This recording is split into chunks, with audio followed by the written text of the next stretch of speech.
आकाशवाणी जयपुर अजमेर से प्रस्तुत है समाचार तरंग।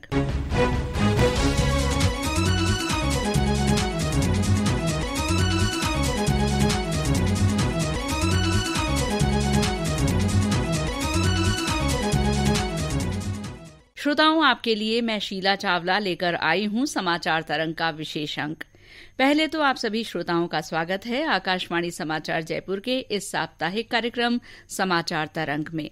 श्रोताओं, 21 जून को हम 8वां अंतर्राष्ट्रीय योग दिवस मना रहे हैं। योग हमारे देश से निकलकर पूरी दुनिया में अपनी धूम मचा रहा है। आज हर किसी को योग की महत्ता पता है और विदेशों में भी इसके विशेषज्ञ होने लगे हैं। आज के इस अंक में हमने योग पर बात करने के लिए आमंत्रित किया है राष्ट्रीय आयुर्वेद संस्थान जयपुर के योग और स्वस्थ वृत्त विभाग में एसोसिएट प्रोफेसर डॉक्टर काशीनाथ समगंडी को।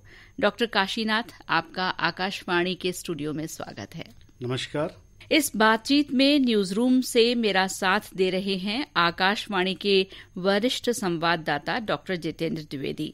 आपका भी स्वागत है जितेंद्र जी। नमस्कार।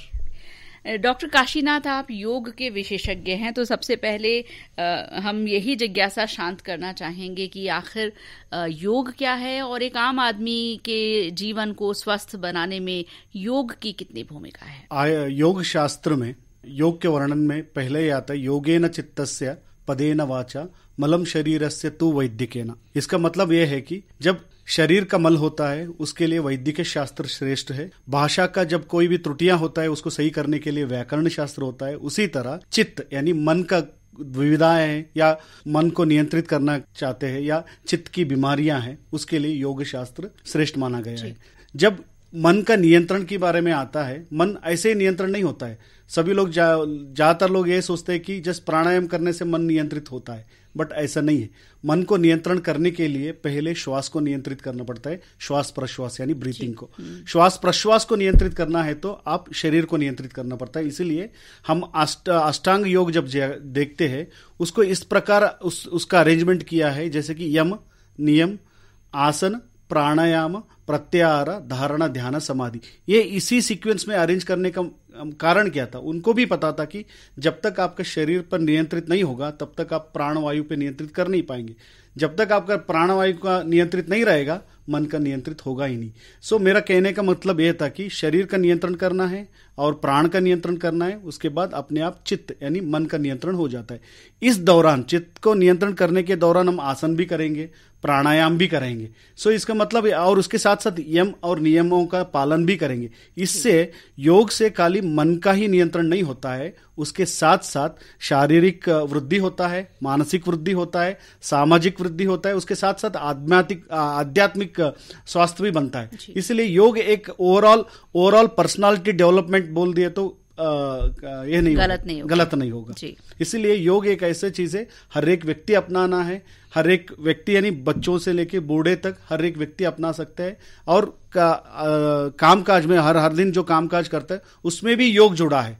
कोई भी काम करते समय थोड़ा सा श्वास प्रश्वास पे ध्यान रखते हुए कोई भी आसन पे बैठ गए वो भी योग कहला सकता है। सो इस तरह योग पर्सनालिटी डेवलपमेंट करता है, ओवरऑल डेवलपमेंट करता है और हर एक व्यक्ति इसको अपनाना है और उसका अभ्यास करना है। सर, आपने बताया कि योग एक पूरा जीवन चक्र है, उसको प्रभावित करता है। तो एक व्यक्ति जो जुड़े, अभी अंतर्राष्ट्रीय योग दिवस है, एक अच्छा मौका है, तो जो व्यक्ति जुड़ना चाहते हैं उनको किस प्रकार जुड़ना चाहिए? एक दिन कार्यक्रम करना एक अलग बात है, लेकिन प्रतिदिन उनकी दिनचर्या का और जीवनचर्या का हिस्सा बने योग, इसके लिए सरल विधियां क्या हो सकती हैं?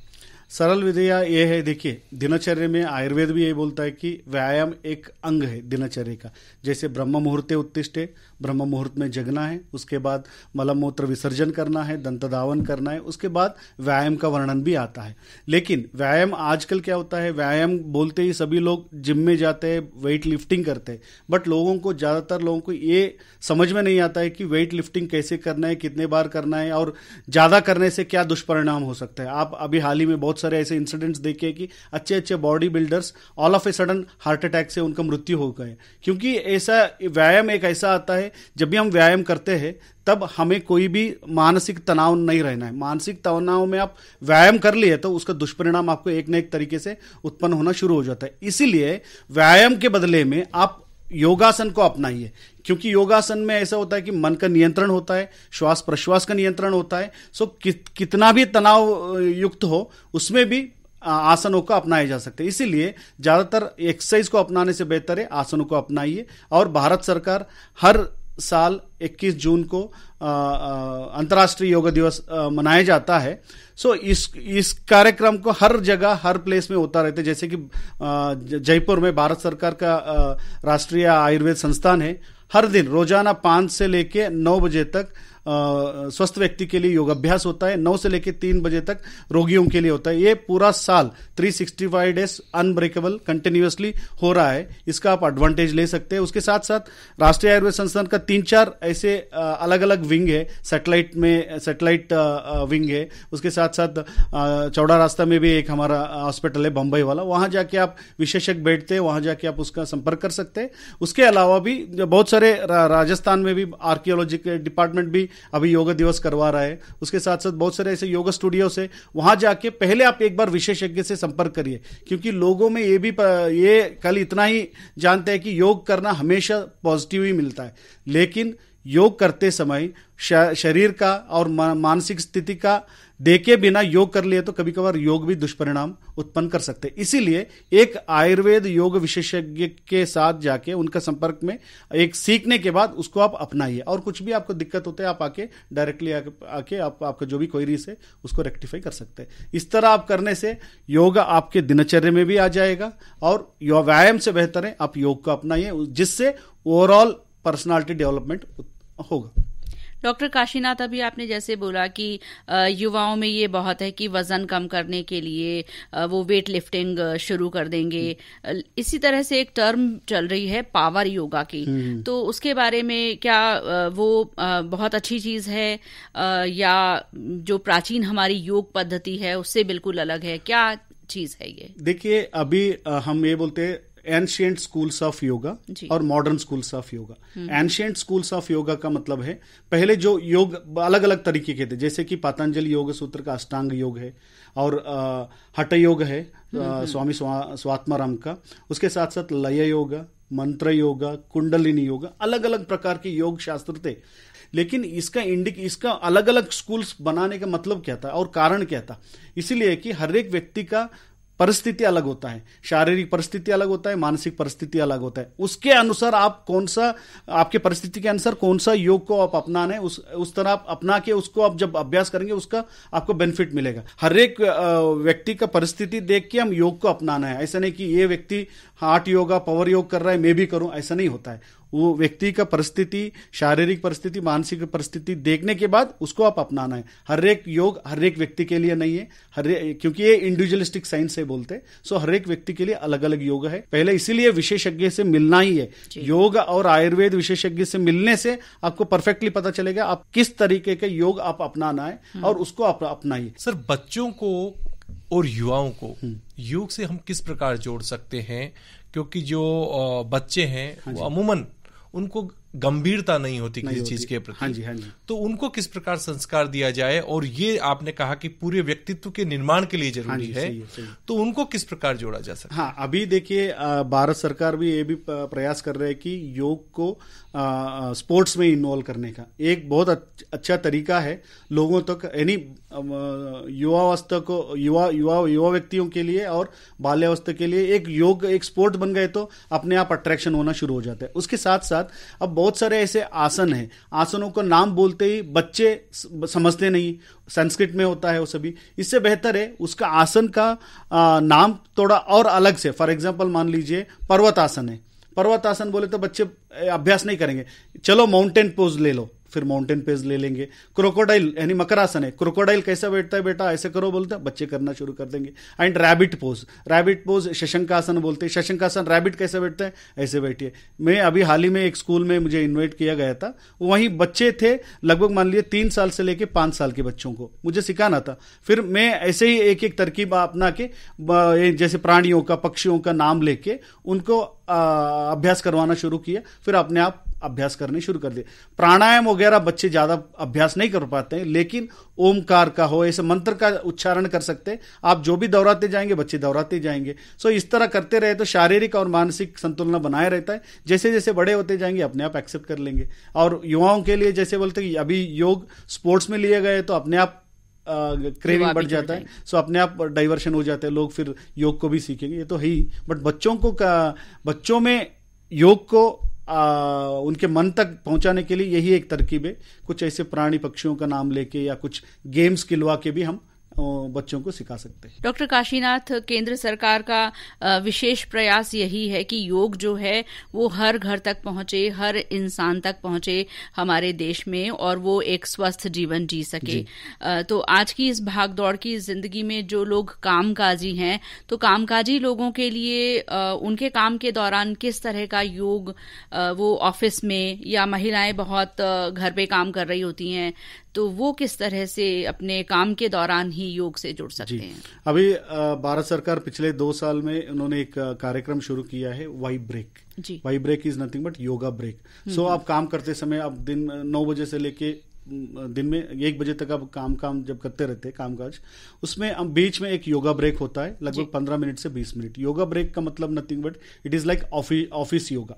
यानी ऑफिस में बैठकर आप क्या क्या योगा अभ्यास कर सकते हैं, लेकिन वहां जब ऑफिस में जाते हैं वहां का पोशाक अलग होता है। योगाभ्यास करते समय टी शर्ट और लोअर्स पहनते हैं, लेकिन वहां साड़ी में हो सकता है या चूड़ीदार में हो सकता है या ब्लेजर पहन के भी बैठा रहता है।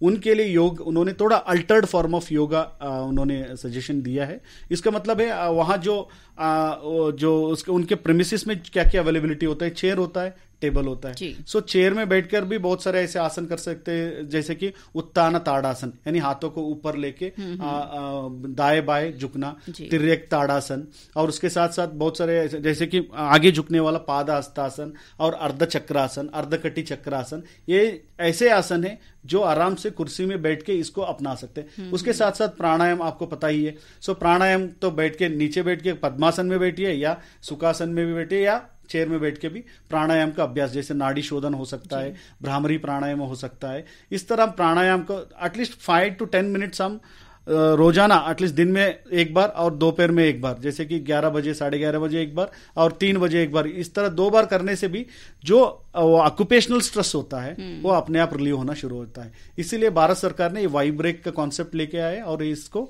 सभी लोग अभी ये कंपल्शन भी कर दिया, irrespective of department, everyone should follow this Y break office yoga. इससे भी क्योंकि ज्यादातर बीमारियां उत्पन्न होते हैं ऑफिस में, क्योंकि ऑक्यूपेशनल स्ट्रेस, और वो डायरेक्टली रिफ्लेक्ट होता है फैमिली पे, क्योंकि वो स्ट्रेस घर में जाएगा, बीवी बच्चों से उसका इफेक्ट होगा। इसलिए वाइब ब्रेक होने से इवन इनका वर्क एफिशिएंसी बढ़ता नहीं, उसके साथ साथ उनका मेंटल हेल्थ भी बढ़ता है और फैमिलियल हेल्थ भी बढ़ता है। इसलिए योगा ब्रेक बहुत इंपॉर्टेंट है।